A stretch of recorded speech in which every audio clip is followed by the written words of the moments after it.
বিদেশ পাঠাইছে, টাকায় আমায় মানুষ চিনাইছে, ওই টাকার জন্য বাবা আমায় বিদেশ পাঠাইছে।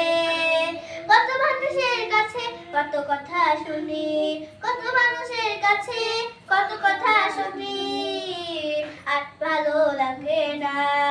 টাকায় আমায় মানুষ চিনাইছে, ওরে টাকায় আমায় মানুষ চিনাইছে।